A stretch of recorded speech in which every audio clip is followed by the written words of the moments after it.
Narges Majd, bonjour. Bonjour. On est très heureux de pouvoir parler avec toi pour cette troisième émission d'une chaîne internet qui s'appelle Castelet. Et moi aussi, merci. Et est-ce que pour commencer, tu pourrais te présenter succinctement? Oui, alors tu as dit déjà mon prénom et mon nom. Donc, je suis marionnettiste, spécialisée dans le domaine du théâtre de papier.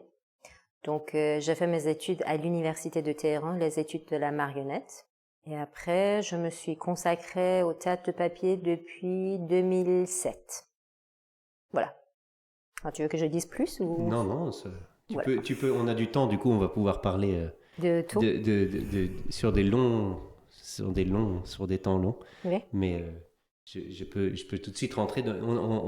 Ça nous intéressait de t'entendre Oui. parce que tu as une culture, tu viens d'un autre pays, donc tu es Mhm. arrivé en France avec des yeux Mhm. étrangers et c'est toujours intéressant d'avoir un regard Mhm. étranger sur qui on est. J'aurais aimé déjà savoir quand tu es arrivé en France, peut-être la première fois en 2007, je ne sais pas si tu étais arrivé avant, mais qu'est-ce qui te marquait dans la marionnette ou dans l'ouverture? Qu'est-ce qui t'a marqué? Déjà, par rapport à cette question, je peux dire que la raison même de mon arrivée en France, c'était ce qui pourrait être passionnant. C'est le fait de pouvoir vivre en tant que marionnettiste professionnel dans ce pays. Parce qu'effectivement, on connaît les difficultés qui existent dans notre milieu dans d'autres pays. Être marionnettiste professionnel dans le sens de gagner sa vie en faisant de la marionnette, c'est très très difficile et compliqué dans d'autres pays. Moi, j'avais fait mes études de la marionnette. Mon rêve, c'était d'être marionnettiste. Alors, après la fin de mes études à l'université, j'ai essayé pendant quelques années. C'était très compliqué. D'habitude, les collègues, les amis qui avaient terminé leurs études avec moi commençaient à se mettre aussi dans des branches qui ne sont pas très loin, mais travailler avec le cinéma, avec la télévision, dans le théâtre, mais pas que de la marionnette. Et moi, j'étais un peu plus spécialisée dans un autre domaine. J'étais bilingue, j'étais traductrice, donc je faisais pendant quelque temps un peu de traduction. Tu traduisais de quelle langue à quelle langue? Anglais, persan, persan, anglais. D'accord. Pas de français jusqu'à Non, je là. ne parlais pas le français, non, D'accord. malheureusement. Et après, du coup, j'étais aussi interprète. Et petit à petit, effectivement, comme tout autre métier, si on veut le faire vraiment sérieusement et être professionnel, le temps devient très important et il y avait un moment où il fallait choisir. Donc pendant quelques années, j'ai pu gagner de l'argent en faisant la traduction, être interprète et puis mettre cet argent dans la création des marionnettes. Et au bout d'un moment, mon travail professionnel en tant qu'interprète et traductrice a pris plus d'importance et j'étais obligée de réduire mon travail marionnettique jusqu'au moment où j'étais sûre que bon, c'était du passé. Et là, j'ai eu la proposition d'Alain pour travailler dans la compagnie. Et c'était comme ça que il fallait prendre la décision de changer de pays, de venir travailler en fait en tant que marionnettiste. Ça, je vous dis, cette partie de la décision n'était pas difficile de se dire est-ce que je veux être marionnettiste? Oui, c'était un grand oui. Même si je gagnais beaucoup mieux ma vie en étant surtout interprète parce que la traduction n'est pas quelque chose qui est vraiment économiquement beaucoup plus intéressant que la marionnette, même si ça peut être parfois un peu plus stable, mais pas forcément plus intéressant, plus sécurisant, je dirais, c'est pas le cas. Par contre, être interprète simultané, là, c'est un autre niveau de vie financièrement. Et j'aime beaucoup ce métier aussi, mais ce n'est pas ma passion. Donc là, c'était sûr que la réponse à la question de est-ce que tu veux être marionnettiste à nouveau, c'était oui. Et donc Alain Lecu qui te fait cette proposition en Iran. Alors, Alain Lecuc, oui. Donc, c'était ça sa proposition. En réalité, au départ, sa proposition n'était pas ça. Moi, j'ai pu participer à un stage d'Alain Lecuc qui était vraiment un pur hasard à Téhéran. Et à ce moment-là, j'ai trouvé la technique de théâtre de papier très, très, très, très passionnante. Parce que tu n'avais pas découvert ça là-bas dans tes Moi, études. j'étais très passionnée par les formes plates. J'adorais le théâtre d'ombre, j'en faisais. Mais le théâtre de papier, vraiment, je n'avais jamais connu réellement. Et j'ai fait un petit stage avec Alain. Et là, je me suis dit, mais quelle technique? Donc j'étais vraiment, je me suis dit, mais ça c'est vraiment la technique que je voulais faire toute ma vie. Et à ce moment-là, Alain m'a proposé de venir faire un stage en France, un stage un peu longue durée comme ça. Et je suis venue en France pendant 3 mois. Et pendant ces 3 mois, on a vu qu'on travaillait bien ensemble. Lui, il cherchait quelqu'un qui serait intéressé à se consacrer au théâtre de papier. Et moi, je cherchais d'être marionnettiste à nouveau. Donc, il m'a proposé de venir travailler dans la compagnie avec après tout ce qu'il fallait faire parce que moi, j'étais pas européenne, donc il fallait un CDI, intermittence, etc. Ça ne marche pas. Donc, je suis venue en France comme ça. Alors, par rapport à la marionnette, la décision était facile, mais quand même quitter son pays d'un seul coup comme ça, alors que pendant cette période-là, j'aimais bien ma vie là-bas. C'était pas évident, mais voilà, j'ai fait le choix, je ne le regrette pas. Oui, c'est ça, c'est un changement brutal de vie. Oui, c'est un grand changement de vie parce qu'en plus, je repars dans le milieu artistique qui était là, c'était quelque chose de très bien, c'était même, je peux dire, soulageant. Je me sentais à nouveau reliée plus à ce qui me passionnait. Mais de l'autre côté, effectivement, le changement de pays, le changement de la culture, le changement de la langue. Je ne parlais pas la langue. Aller dans un milieu théâtral quand tu ne parles pas la langue, je me sentais comme une pomme de terre tous les soirs. Donc, quand les collègues faisaient des blagues et que je ne comprenais rien et que voilà. Mais bon, ça m'a quand même obligée d'apprendre la langue assez rapidement parce que on ne peut pas faire ce métier sans apprendre, sans connaître la langue du pays. Surtout le théâtre de papier où il y a beaucoup de textes peut-être. Oui, de alors le théâtre de discours. papier peut avoir beaucoup de textes. C'est un support, effectivement, comme tu dis, c'est un support intéressant pour faire entendre les textes parce qu'il y a beaucoup d'images, pas forcément beaucoup d'articulation et de mouvements. Donc, si on a envie d'utiliser cette technique pour faire entendre les textes, c'est un support important. Après, pas tous les gens qui font du théâtre de papier sont des personnes qui ont envie de faire entendre les textes. Oui. Oui. Et je reviens à ma question, est-ce qu'en Iran, tu avais une idée qu'on pouvait vivre de marionnettisme différemment? Est-ce que tu avais une ouverture sur le monde qui pouvait te dire, en Europe, est-ce que tu avais une idée de l'Europe comme ça ou Oui, absolument. Que les gens pouvaient vivre de leur métier de marionnettiste. Oui, après, je ne connaissais pas, disons, je ne connaissais pas, par exemple, le statut d'intermittent. Là, je ne savais pas que c'était possible. D'ailleurs, ce n'est toujours pas possible pour moi. Je suis en train d'essayer de devenir intermittent au bout de combien d'années? Depuis 2007, je suis là.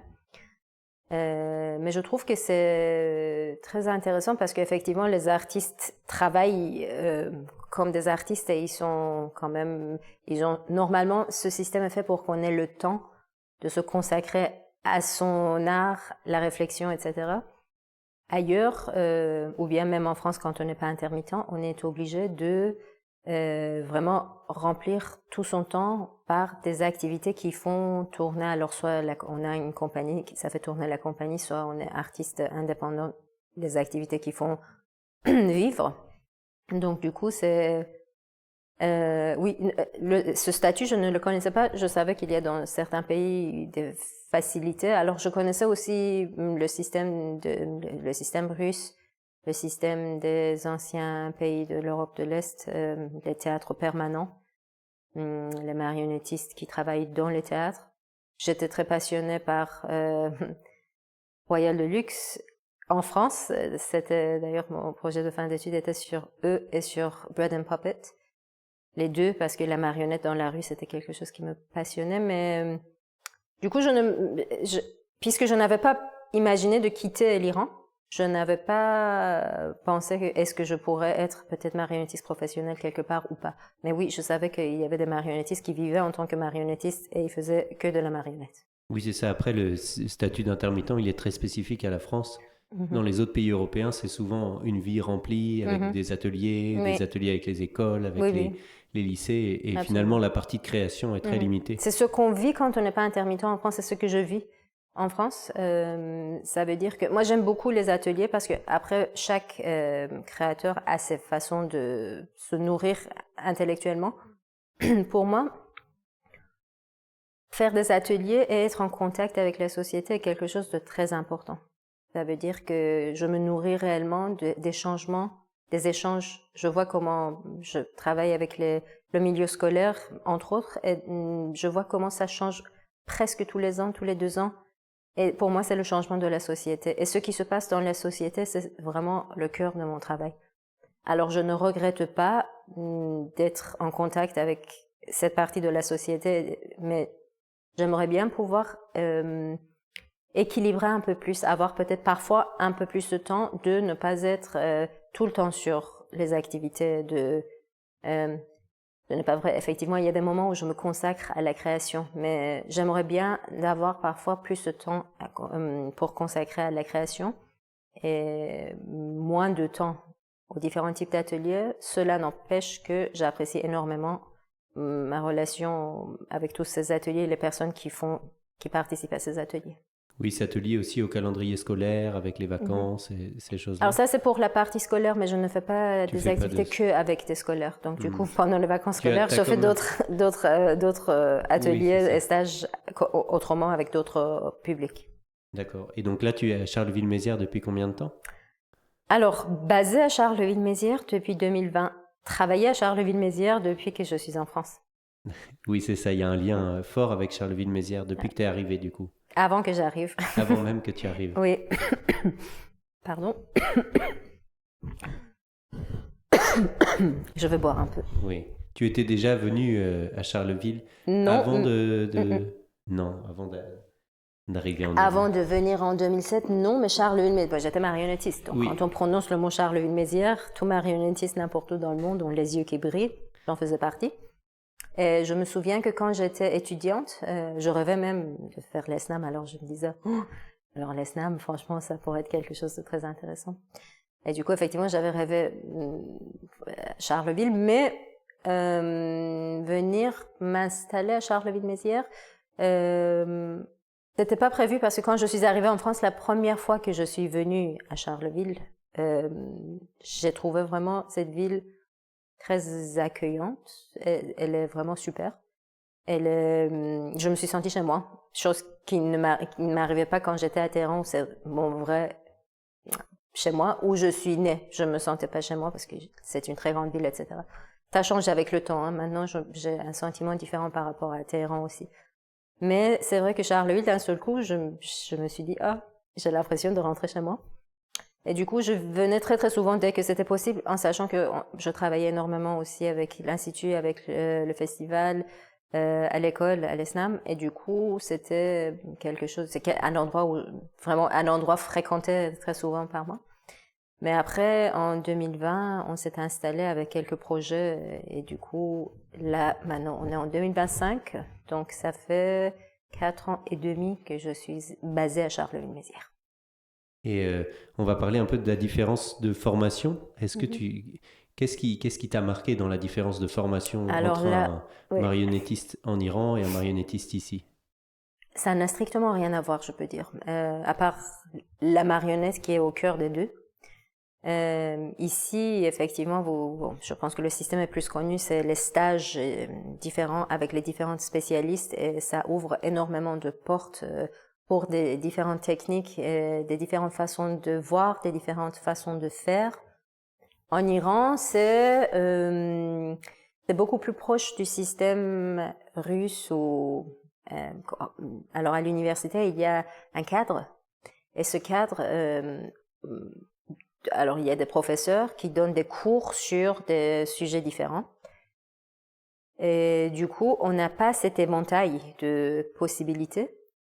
Mais il y a quelque chose que je trouve, en fait, c'est des deux côtés, il y a des choses que je trouve très intéressantes et ça n'a rien à voir. Alors, ce que je trouve plus intéressant pour moi, en tout cas, dans le système iranien, c'était qu'on avait plus de temps pour avaler, digérer, faire remonter ici et après faire sortir avec tout ce qui est là dans la tête, dans le corps et quelque chose qui devenait un peu personnel. On avait le temps pour faire ça à la fac.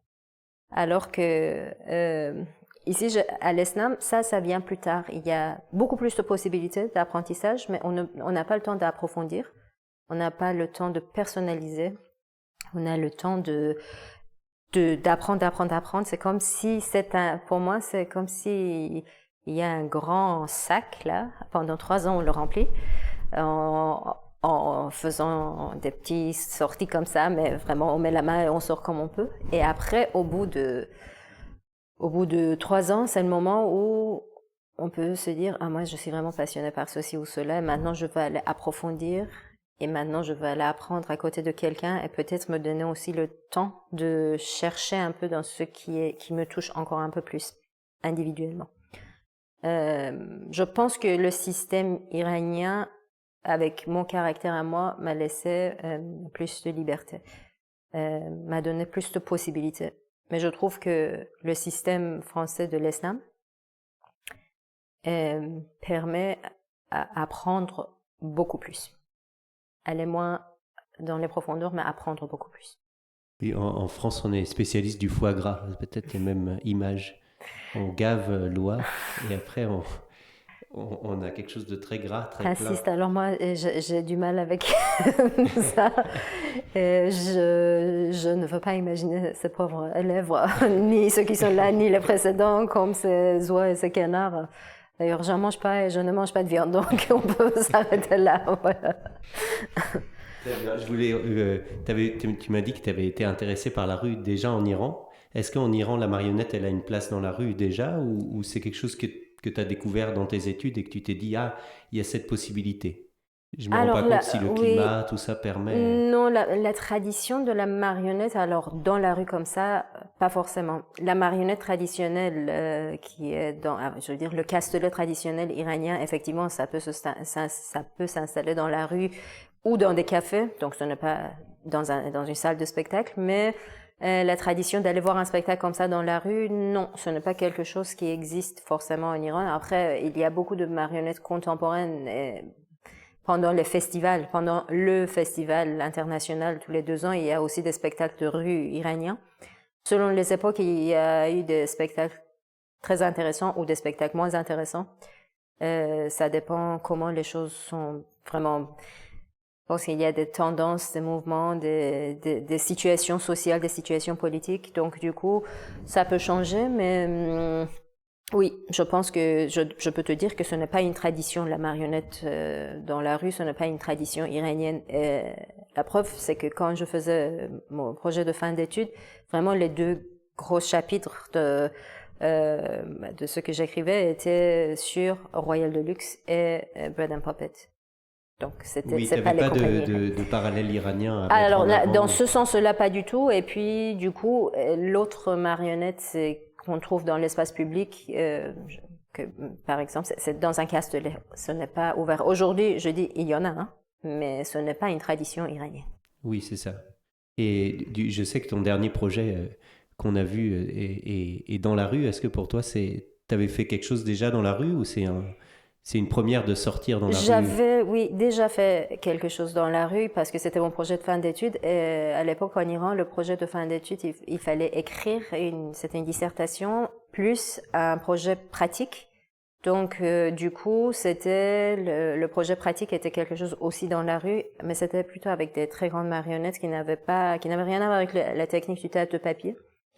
Mais la rue, ce n'est pas un domaine aujourd'hui, qui me passionnerait pour me consacrer uniquement en fait à cette question-là. Ça m'intéresse la rue parce que c'est lié à un projet et la pensée qui est derrière ce projet, c'est de sortir la poésie dans l'espace public. Parce que dans ma culture iranienne, les poèmes ont une place très importante dans la vie quotidienne des gens qui ne sont pas forcément liés ou attachés à la littérature.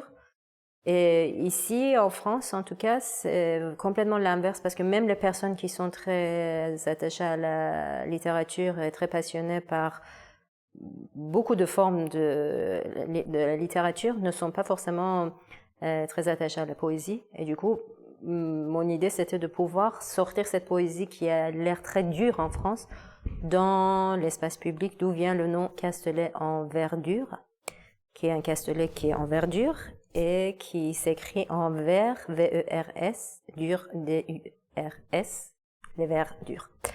Donc voilà, c'était pour ça que pour ce projet, j'ai vraiment envie de sortir et être dans l'espace public, mais pas pour tous les projets. Oui, c'est ça. C'était un moment. Et quand tu dis il est présent, la poésie, elle est présente en Iran au quotidien, ça veut dire quoi? Qu'est-ce que Ça veut dire que les poèmes n'ont pas juste... je pense que c'est lié vraiment à la culture. Par exemple, alors aujourd'hui, presque tout le monde sait lire et écrire dans la société, mais même avant, les personnes qui étaient très âgées comme moi, j'étais enfant, il y avait des personnes qui ne pouvaient pas forcément lire et écrire, mais ils récitaient des poèmes. Et en même temps, donc, il y a deux choses. Il y a la passion pour les poèmes, et ça, c'était souvent les poèmes classiques, les poèmes persans classiques.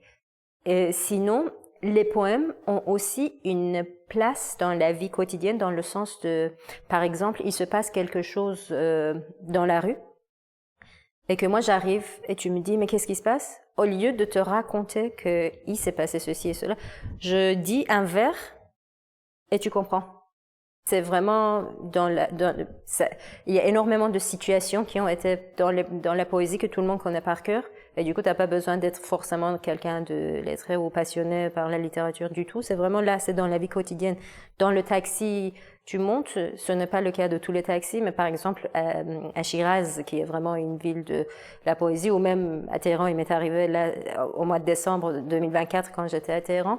Tu montes dans un taxi, il te sort des livres de poésie, etc. Si vous vous ennuyez dans les embouteillages, il y en a à Téhéran pendant des heures, allez-y, lisez, ou vous pouvez même écrire, est-ce que vous voulez écrire de la poésie, etc. Donc, il y a un autre rapport qui est vraiment quelque chose de très présent.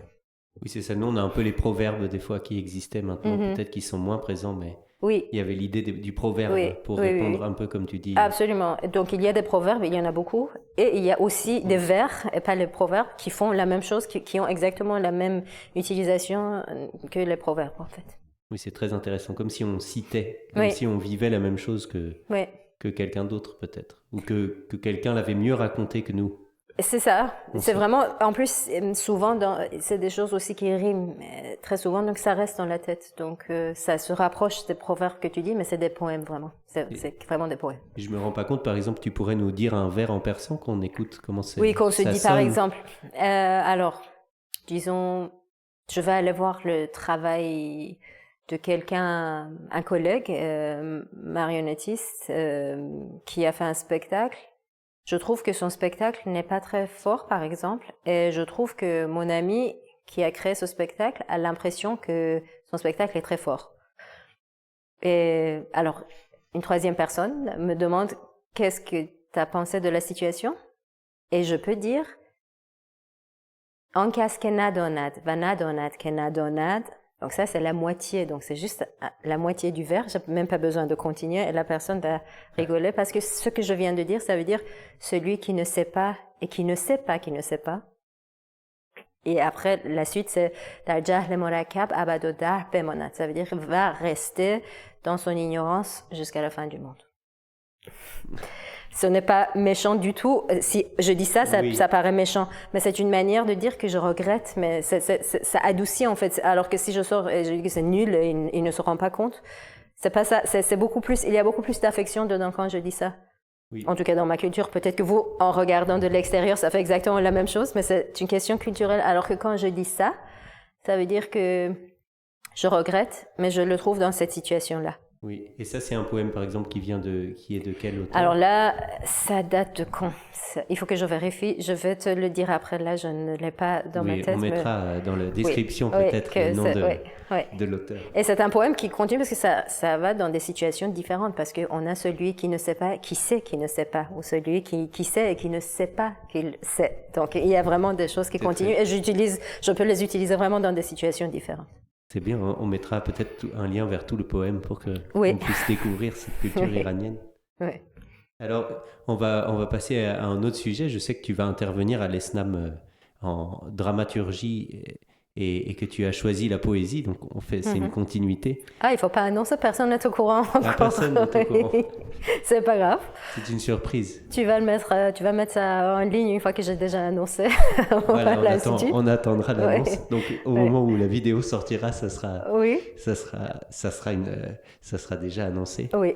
Et Ça sera fort probablement ça. Je pense que je suis certaine, mais il y a encore 10% de chances que je change d'avis, mais 90% de chances que je garde vraiment cette idée. Et c'est la première fois que je vais travailler sur la poésie avec des élèves, parce que d'habitude, je préfère travailler sur les pièces, parce que la question de dramaturgie, effectivement, c'est une autre question que je développe, surtout l'enseignement de la dramaturgie dans le milieu de la marionnette, depuis que je suis en France. Parce que je trouve que nous, marionnettistes en fait, nous avons très tendance d'être emportés et par conséquent piégés par notre univers plastique. Cet univers plastique qui peut être très très fort, très touchant, très parlant, peut nous faire très facilement oublier ce qui était le point de départ, la raison d'être de notre travail. Et ça, je pense qu'une fois qu'on ne l'oublie pas, on ne perd pas le côté plastique, c'est juste que le côté plastique va se mettre au service de nos idées et le côté plastique ne va pas avaler nos idées. Et ce qui va permettre justement de partager nos idées avec les spectateurs, chose qui arrive de plus en plus, je trouve, quand même dans le monde de la marionnette, mais qui était quelque chose qui très souvent, ça pouvait arriver de voir des très beaux spectacles. Et à la fin, on se disait, c'était très beau plastiquement, mais ça parlait de quoi? Et du coup, effectivement, ça existe encore et ça peut toujours exister. Et là, le but, c'est justement de enseigner ces questions qu'il faut mettre toujours, garder dans la tête depuis le début jusqu'à la fin du travail. Alors, chaque artiste, chaque créateur a ses manières de faire. Il n'y a pas une manière. Moi, ce que j'enseigne à l'ESNAM aussi et à d'autres professionnels, c'est une manière de travailler pour garder les questions du départ, pour trouver déjà les questions, les réponses, et puis après mettre au service de ces questions de le quoi, le pourquoi, le pour qui, après mettre au service de ces questions-là l'univers plastique. c'est vrai qu'en France, on n'a pas le réflexe du dramaturge comme en Allemagne où il y a plus Oui. cette question, elle est posée dès le départ. Même quand on crée un spectacle, on doit s'entourer de quelqu'un qui connaît ou au Oui. moins se poser soi-même les questions pour pas passer à côté de... Oui, oui, oui, absolument. Et ça devient... Là, il y a des compagnies de marionnettes qui travaillent vraiment avec les dramaturges dans ce sens-là, mais tu as raison parce que en France, dès qu'on parle de la dramaturgie, on pense très souvent uniquement à l'écriture. Quand on dit dramaturge, c'est vraiment la personne qui écrit les pièces. Effectivement, c'est un aspect, mais un dramaturge peut ne pas être ça et peut vraiment être la personne qui accompagne le metteur en scène pour justement garder cet œil sur ne pas s'éloigner du propos. Surtout dans les pièces où il n'y a pas beaucoup de texte. Et en marionnette, il y a beaucoup de... Dans les deux, je pense c'est vraiment les deux, c'est par rapport au contenu. Effectivement, on peut se perdre plus facilement, mais même avec le texte, on peut se perdre parce qu'il y a toujours des images qui surgissent et du coup, il y a d'autres parties du texte. Ça peut vraiment aplatir le texte, des images qui ne sont pas au service de la pensée qu'on a derrière notre texte. Qu'un metteur en scène ou un dramaturge, en fait, parce qu'un texte peut toujours toucher des personnes différentes pour les raisons différentes. Et comment garder ces raisons qui nous ont touchés dans le travail et comment le mettre en évidence, c'est ça que j'essaye de mettre en évidence. On tourne, on essaye de garder le... J'avais des questions par rapport au théâtre de papier, vu que depuis maintenant quasiment 20 ans, tu t'intéresses au théâtre de papier et tu fais du théâtre de papier quotidiennement. Moi, je connais pas bien le théâtre de papier. Est-ce que tu pourrais nous définir qu'est-ce que c'est le théâtre de papier pour toi, évidemment, après chaque... Oui, bien sûr. Alors, effectivement, comme tu dis, pour moi, parce que le théâtre de papier, pour moi, en fait, comment est-ce que je définis un travail comme le théâtre de papier? C'est à partir du moment que vraiment la pensée d'un spectacle est basée sur un univers en 2 dimensions, de préférence en papier et en carton, mais parfois, ça peut, pour des raisons techniques ou autres, passer aussi sur d'autres supports, mais pour moi, le théâtre de papier, c'est ça. Or, il y a des personnes qui font du théâtre de papier, qui pensent que ça, c'est beaucoup trop large et que le théâtre de papier, soit il faut un castelet, soit il faut certaines façons de manipuler. Mais pour moi, voilà. Donc, le théâtre de papier, c'est à partir du moment que vraiment la pensée de la création est basée sur un univers plat en plusieurs échelles ou pas. Ça, c'est vraiment le théâtre de papier. À la base, techniquement, si je veux dire comment est-ce que je catégorise un spectacle dans l'univers du théâtre de papier ou pas. Après, moi, mon intérêt pour cette technique, c'est vraiment quelque chose qui est de l'ordre de faire travailler plus que d'autres techniques l'imagination du spectateur. En fait, en sachant que souvent, il n'y a pas d'articulation dans le personnage, on donne des bouts d'histoire et ce lien se fait dans la tête, dans l'imagination des spectateurs. Mais les spectateurs ne se rendent pas compte forcément. Et ils ont l'impression de voir, ils n'ont pas l'impression, ils voient les détails, mais en réalité chacun dans sa tête. Et ils ont l'impression que ces détails ont été montrés. Du coup, ces détails, parfois dans des moments très touchants, restent profondément vraiment à l'intérieur des personnes qui regardent un spectacle. Et très souvent, ils parlent de ces moments qui n'ont pas existé. Ils donnent des détails que jamais on a créés sur scène. Et pour ça, c'est une technique qui me touche profondément parce que j'aime beaucoup le partage, mais le partage dans les deux sens. Et là, ce n'est pas allez, venez voir mon univers. Moi, je fais cet univers, mais vivons chacun nos expériences avec ces bouts d'univers qu'on propose. Alors effectivement, avec le travail dramaturgique, l'univers que je propose va essayer de mener vers certains sentiments un peu plus, peut-être moins vers d'autres, mais sans les détails, et il est possible que même les gens vivent les expériences qui sont complètement à l'opposé de ce que je souhaite proposer. Donc c'est ça qui m'intéresse dans cette technique en fait. Oui, et j'ai tout de suite une question. Le phrasé, c'est-à-dire, comment est fait le phrasé en théâtre de papier? Est-ce qu'il est forcément là ou il peut être juste raconté? C'est-à-dire, est-ce que la figure de papier, imaginons qu'elle est en papier, même si tu as dit qu'il y avait plein d'autres... Mais la figure en deux dimensions, comment elle fait pour parler? Qu'est-ce qui l'anime? Alors cela dépend vraiment de la dramaturgie du spectacle parce que on peut choisir vraiment différentes façons. Ça peut être par délégation, ça peut être vraiment... En fait, tout ce qu'on peut imaginer pour la marionnette, ça existe également pour le théâtre de papier. C'est exactement la même chose. En sachant que, effectivement, à partir du moment qu'il y a une image qui est comme ça et qui ne bouge pas et qu'il se passe des choses, il se passe des choses. Donc, c'est là. Mais sinon, il n'y a pas de ce point de vue-là, pour moi, il n'y a pas de particularité pour le théâtre de papier, parce que c'est comme toute autre forme de marionnette, selon comment on veut raconter. Là, on tombe sur le comment, en fait. La partie comment qui est plus de l'ordre de la mise en scène, après la dramaturgie qui est vraiment le quoi, pourquoi et pour qui.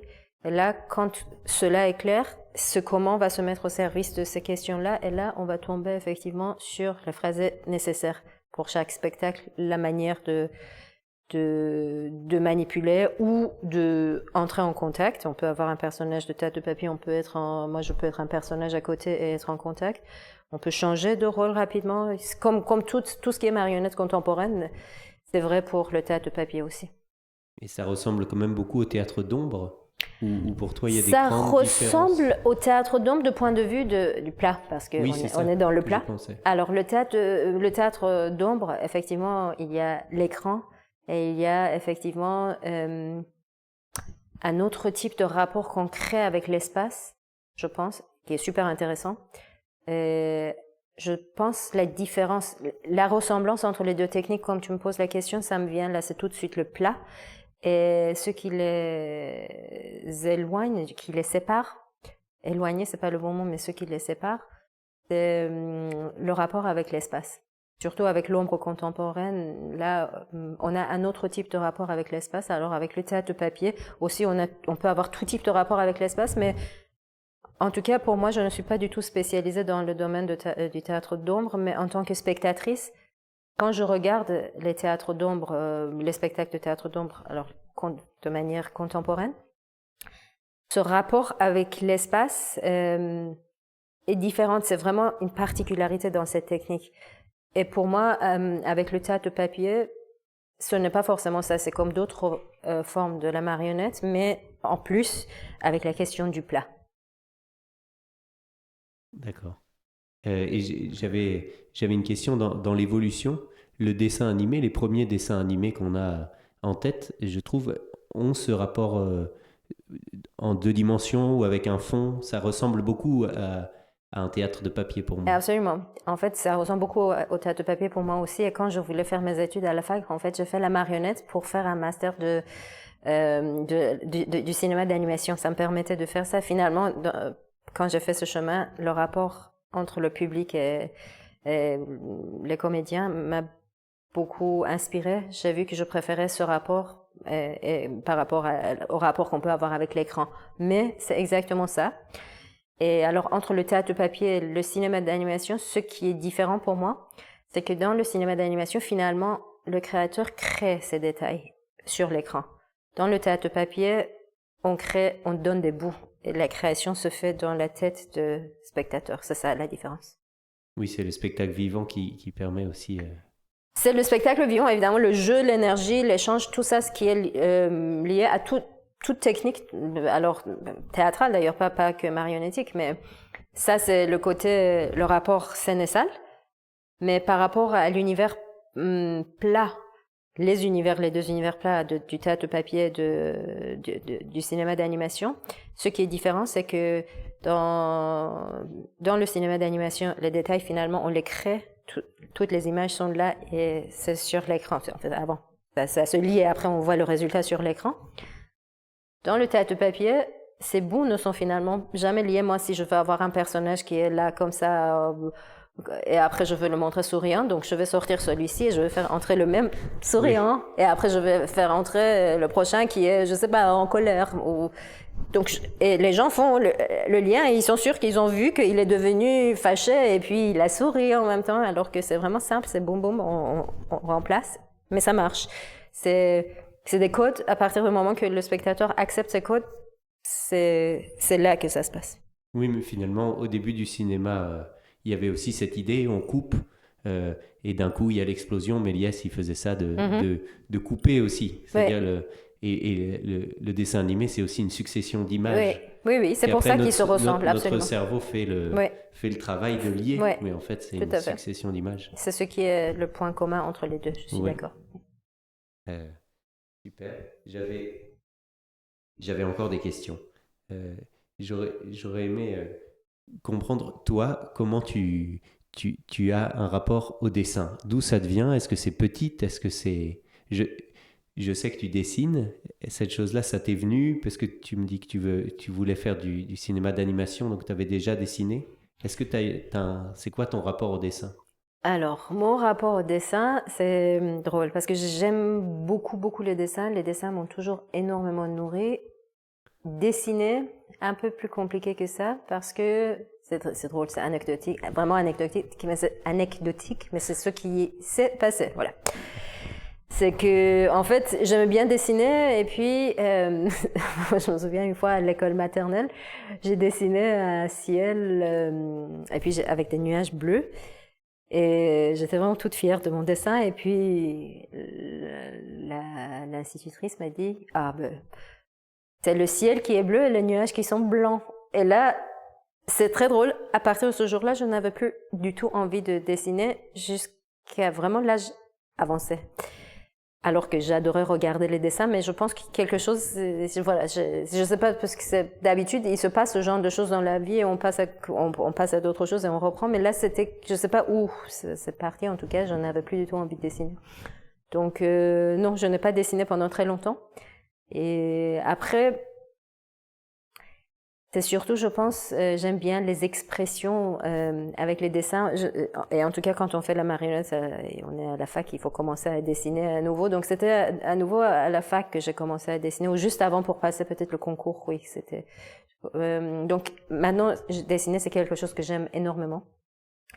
Et malheureusement, j'ai peu de temps. J'aimerais bien, en fait, si on me dit qu'est-ce que tu aimerais faire, si on me laisse quelque part avec les feuilles pour dessiner, la clarinette pour jouer et puis des choses à lire, je pense que ça irait bien. Peut-être la possibilité aussi de pouvoir coller un peu et faire quelques personnages de tête de papier aussi, mais je veux dire, je pense qu'aujourd'hui c'est quelque chose qui me fait vraiment du bien, mais malheureusement je n'ai pas beaucoup de temps à consacrer au dessin, mais c'est une passion.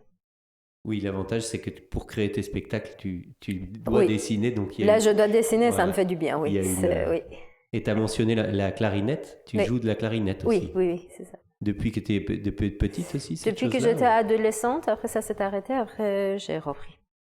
Et tu as joué déjà dans des spectacles ou c'est vraiment pour toi? J'ai joué déjà dans des spectacles. D'accord. Oui. Et le rapport du coup de la musique et de l'image pour toi ou du théâtre de papier, oui. Oui, c'est très fort. Alors pas uniquement pour le théâtre de papier.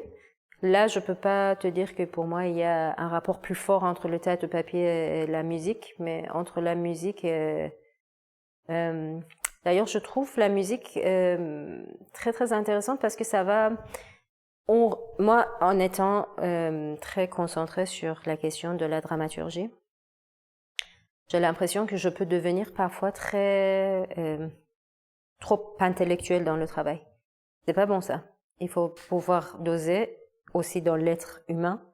Et effectivement, les moments très lourds de travail qui peuvent durer, je pense que c'est absolument obligatoire. J'essaie de forcer dans mon programme justement les heures, même si je les ai pas, les heures quelque temps, pour jouer de la clarinette. La musique, ça fait complètement l'inverse, c'est l'essence en fait. Et on a besoin des deux pour pouvoir créer. On peut pas, je dis oui, évidemment, il faut pas oublier le propos, mais après, il faut pas oublier le sentiment non plus. Il faut pas faire on n'est pas en train de faire un truc juste, ce n'est pas des sciences, ce n'est pas de la science. Il y en a, mais il y a d'autres choses aussi. Donc, et la musique, c'est la chose qui fait vraiment sortir les sentiments et qui fait partager autrement et que ça ne passe pas par l'intellect si on ne rentre pas dans le rapport technique juste. Et du coup, oui, je pense que c'est quelque chose qui est très important pour tout type d'art, en tout cas dans l'univers des arts dramatiques, c'est quelque chose qui nourrit énormément. J'ai une question par rapport au théâtre, à la place de l'acteur dans le monde de la marionnette. Qu'est-ce que tu penses, toi, de cette place? Comment elle est vue? Est-ce que c'est différent selon les pays dans lesquels tu es allé? Est-ce qu'en France, il y a des spécificités par rapport à cette place?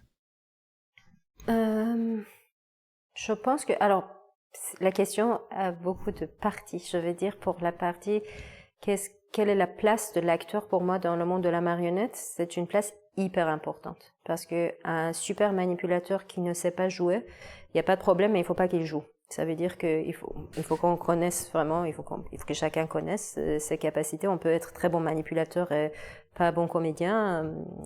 Inversement, on peut être bon comédien et pas un bon manipulateur. Donc, je pense que c'est très important. Alors, parfois, on a les deux à la fois. C'est rare, mais ça arrive.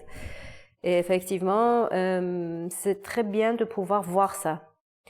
Il y a parfois des choses qui sont beaucoup plus naturelles. Moi, si je veux jouer, il faut que je travaille beaucoup plus. Alors que pour moi, la manipulation, c'est vraiment quelque chose qui a existé, c'est naturel. Donc, je peux beaucoup plus facilement manipuler. Je pense que j'ai plus de talent pour manipuler que pour jouer. Mais si dans un spectacle, je veux jouer, il faut que je travaille la chose pour que ça soit finalement dans le sens que je cherche. Alors que la manipulation vient comme ça. Donc, du coup, je pense que c'est ça. Alors, par rapport aux pays différents aussi, ta question avait différentes parties. Je pense que dans tous les pays que j'ai visités et dans lesquels j'ai vu des spectacles, il y a vraiment la présence de l'acteur, mais les formes peuvent changer. Mais la présence de l'acteur est super importante même dans les spectacles complètement en forme traditionnelle. Alors les spectacles contemporains, c'est sûr qu'il y a vraiment l'acteur en tant qu'acteur qui est très souvent sur scène, mais dans les formes traditionnelles, souvent il y a, si je prends l'exemple de par exemple Mobolak, dans son castelet, il y a un manipulateur ou une manipulatrice qui manipule la marionnette à fil. Et il y a quelqu'un qu'on appelle le Morshed, alors le savant qui est à côté, qui parle. Et lui, il est le comédien qui fait le dialogue entre ce n'est pas un conteur parce qu'il ne raconte pas l'histoire, c'est vraiment quelqu'un qui joue avec la marionnette. Ah, t'as dit quoi? Et puis, ah, mais non, mais je ne vais pas vous répéter. Et après, finalement, il répète. Mais du coup, il y a énormément de jeux. Et je pense que c'est très lié. En fait, je ne pense pas que le monde de la marionnette peut exister sans le jeu. Ça, c'est quelque chose qui est très... Pour moi, c'est dans ce sens-là. Super, on va arriver vers la fin de l'entrevue, comme disent les Québécois.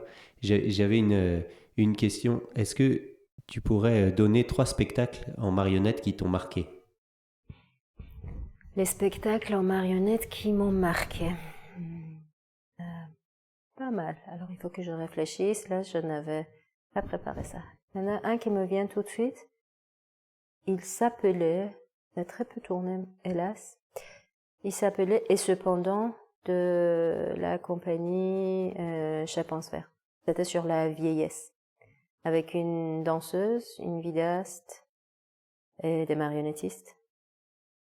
Et ça m'a profondément touchée. Après, il y avait les spectacles de marionnettes. Pas forcément de marionnettes, hein, ça peut être des spectacles. Les spectacles. Oui, si c'est ça qui t'a touché, c'est ça qui t'a touché. Il y a énormément de choses. Je suis en train de penser, alors lesquelles je peux. Ça peut être il y a longtemps aussi, ça peut être quand tu étais enfant. C'est ouais.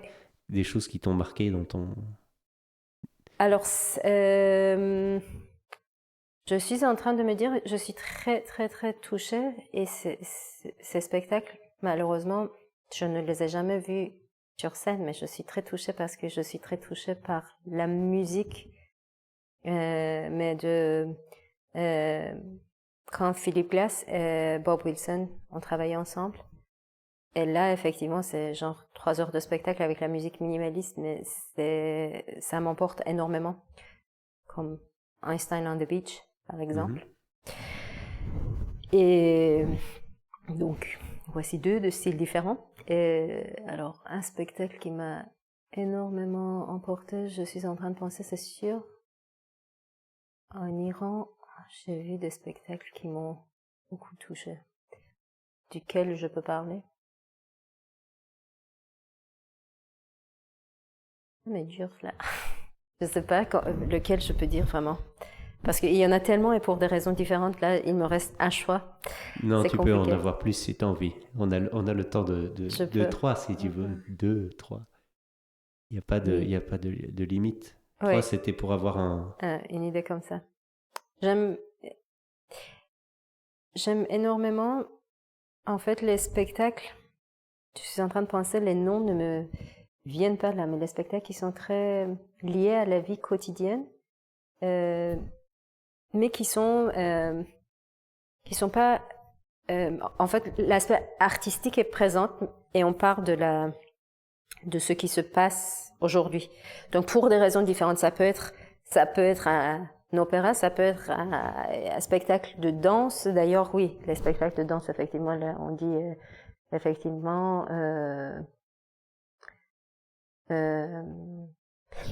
je me souviens alors. Il y en a beaucoup, c'est compliqué. Franchement, je pense que c'est la question que je déteste, mais c'est pas grave. Donc, en marionnette, je reviens parce que après on n'a pas le temps, surtout en marionnette, après je repars sur la danse. En marionnette, j'ai vu d'ailleurs récemment, c'était récemment, genre il y a 10 ans récemment, un spectacle qui était sur... c'est un spectacle de marionnettes fait par un duo, et c'était sur l'immigration. Je ne me souviens pas du nom du spectacle, mais c'était avec les morceaux de corps et avec les petits personnages.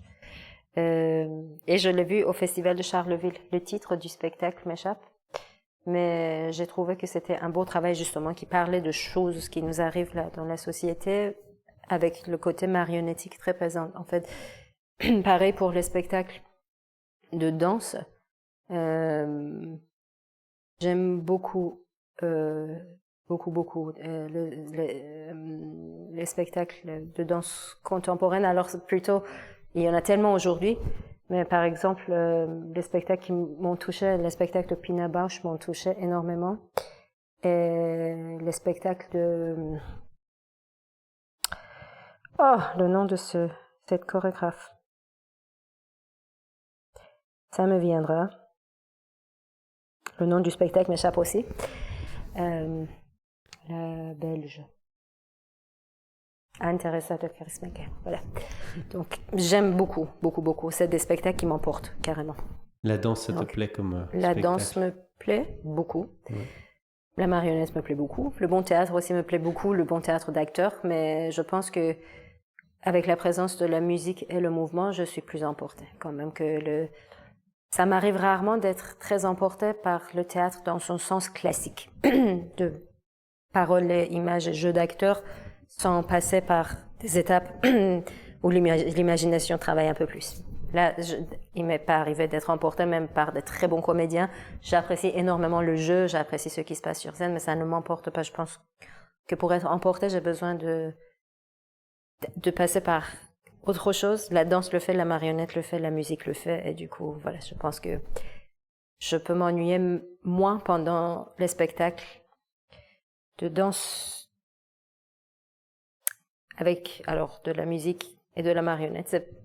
Peut-être c'est faux ce que je dis parce qu'on voit beaucoup de spectacles de marionnettes. Du coup, effectivement, ça arrive d'être aussi ennuyé quand on voit beaucoup. Je vois beaucoup plus de spectacles de marionnettes que par exemple de spectacles de danse. Oui. Du coup, c'est beaucoup plus sélectionné quand je vois des spectacles de danse. Et du coup, ce que j'ai dit tout à l'heure, ce n'est pas vrai. Je peux être ennuyé par tout ce que je peux voir, évidemment, ou beaucoup aimer, mais je peux être vraiment emportée quand le spectacle fait travailler l'imagination et quand ça m'emporte ailleurs que ce qui est dit et joué sur scène. Oui, donc comme le théâtre de papier, ce qui te plaît, c'est les interstices. C'est ça. Je pense que j'aime beaucoup. On peut se libérer de. J'aime beaucoup les imaginations et j'aime beaucoup les points de vue, en fait. Et j'aime beaucoup voir ça et ressentir des choses différentes et ne pas être dans quelque chose de cadré proposé comme ça. Très bien. J'aurais aimé que tu donnes des conseils. J'aurais dit 3, mais tu m'as pris sur le 3. Des conseils pour des jeunes marionnettistes qui auraient envie de se lancer dans la marionnette. Pour toi, c'est quoi les pas qui amènent à la marionnette? En tant qu'une vieille marionnettiste, tu veux dire? Non. C'est une blague. Parce que donner des conseils d'un seul coup, ça fait... Là, alors, est-ce que j'ai des conseils? Non, mais tu es professionnel depuis longtemps. Tu es Oui, expérimenté. Oui. Tu as aussi eu un regard sur tout ce qui arrive. Du coup, on peut se dire... Oui, je pense que, effectivement, si on veut être marionnettiste, pour garder l'équilibre, il faut se préparer pour une vie difficile, très difficile. De points de vue différents, en fait. Si on cherche de la sécurité, de quelque chose qui peut faire... je pense que même si artistiquement, on cherche une vie artistique avec quelque chose de stable, je trouve que la marionnette n'est pas trop l'art pour ça.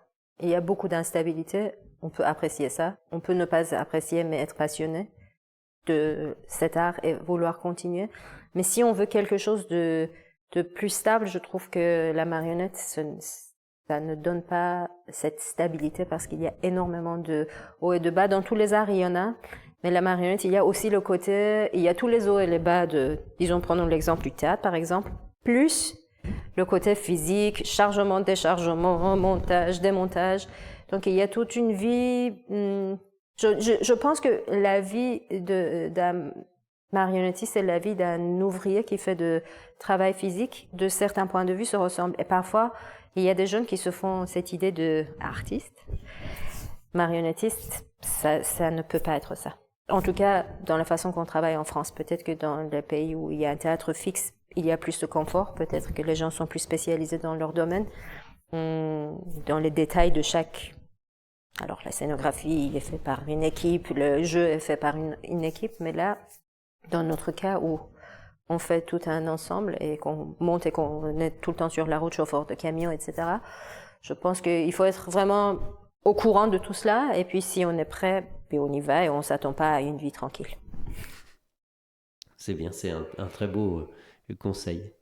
Est-ce que tu as des choses à rajouter, des choses que tu voulais dire? Est-ce qu'il y a des choses que je veux rajouter? Je pense qu'on a tout dit. Là, je ne pense pas à quelque chose. Tout dit? Non, évidemment, on n'a pas tout dit. Il y a toujours.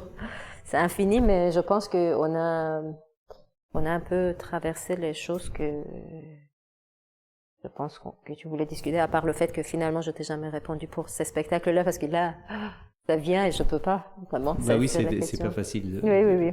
Des fois. Avec la personne suivante, tu prépares la personne, ça va aller plus vite. L'idée, c'est qu'il y a aussi la spontanéité. Oui. De voir aussi tous ces temps qui sont souvent cachés, coupés. Ouais. L'idée, c'est de pouvoir voir aussi l'humain qui existe derrière une image. Oui. Et par rapport à ces spectacles, je reviens, il y avait aussi, j'étais très fascinée, la première fois que j'ai vu un spectacle traditionnel de marionnettes sur l'eau. C'était pendant le festival international à Téhéran et c'était effectivement la compagnie qui était invitée. Et on a vu ça aussi au festival de Charlus, c'est passionnant, impressionnant, c'est la première fois où ces marionnettes sont là sur l'eau et tout ça. Donc ça faisait partie des choses, alors là, parce que je n'ai pas nommé de spectacle traditionnel, j'aimerais bien, j'ai parlé de la danse, etc. Et en spectacle traditionnel, je pense que cette marionnette sous l'eau m'a complètement emportée. Qui venait de quel pays Oh, mais c'est pas vrai! Le pays de la marionnette sous l'eau. Oui, mais là, est-ce qu'on l'appelle comme ça ou on ne l'appelle pas comme ça? Peut-être qu'il a un autre nom. Mais c'est pas vrai. Le Vietnam. Oui, c'est ça. Le Vietnam. Oui, c'est ça. Oui, voilà. Très bien. Je pense, hein? Là, j'espère que là, j'ai un trou. J'espère que je ne dis pas de bêtises, mais c'est ça. Hein? Bah, les gens pourront vérifier aussi où on trouve des marionnettes. Oui, non, mais c'est un peu. Après, c'est très étrange que là, ça ne me vient pas être sûr comme ça. Mais en tout cas, c'était un spectacle qui m'a énormément apporté. Et c'est tellement connu que de toute façon, là, on va tout de suite mettre. Oui, c'est ça. Là, quand j'ai des trous, on va rajouter. Pour les spectacles, on pouvait faire ça aussi, mais voilà. On pourra écrire dans la description après le nom des spectacles, si on retrouve. Oui. Eh ben, merci beaucoup, Narges, de cet entretien. Merci à vous, et puis à bientôt. C'était le 3e épisode de Castelet, une série d'entretiens dédiés aux arts de la marionnette. En description, vous trouverez le site de Narges Majd et la compagnie Papier Théâtre, ainsi que les références vers les autres œuvres citées pendant l'entretien. Cet épisode était mené par Leandro Simeoni et produit par Anastasia Puppis. Abonnez-vous à la chaîne, partagez la vidéo et donnez-nous votre avis. Nous avons déjà reçu beaucoup de messages enthousiastes, des questions, des réflexions. Tous vos retours sont précieux. Je vous laisse avec une belle chanson. Merci de votre écoute et à très bientôt sur le Castelet. Des figurines découpées dans le rêve dansent sur la table où s'éveillent nos dieux. Le théâtre de papier frêle comme une sève déploie ses décors dans un salon fiévreux. Au Castelet d'enfance aux couleurs alchimiques, petit monde illusoire aux fragiles contours, où nos doigts fébriles, magiciens tragiques, font vivre des fantômes le temps d'un détour.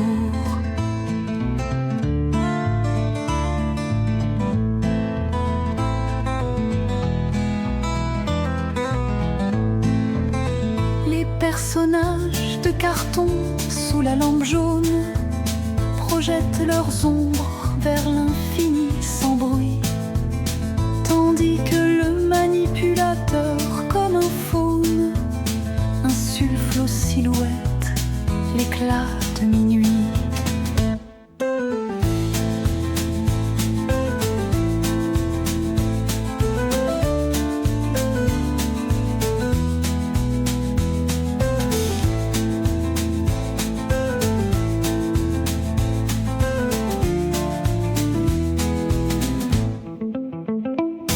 Une scène miniature où l'âme vagabonde, théâtre absolu dans un cadre étriqué, miroir des vanités de notre pauvre monde, où l'éternel se joue dans le papier plié. Le rideau de pourpre s'écarte en silence, les acteurs de papier entrent en résistance. contre l'ennui moderne et sa plate présence. Petit théâtre illuminé d'une autre existence.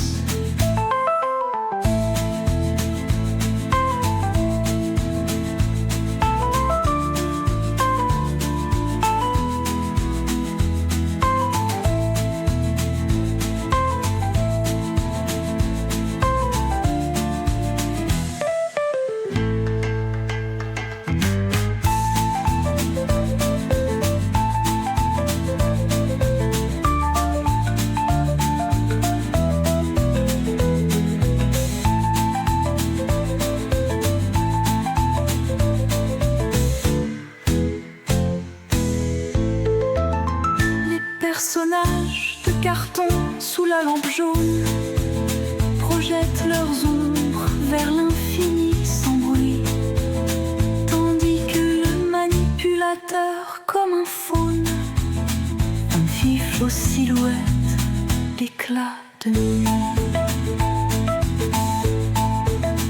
Les personnages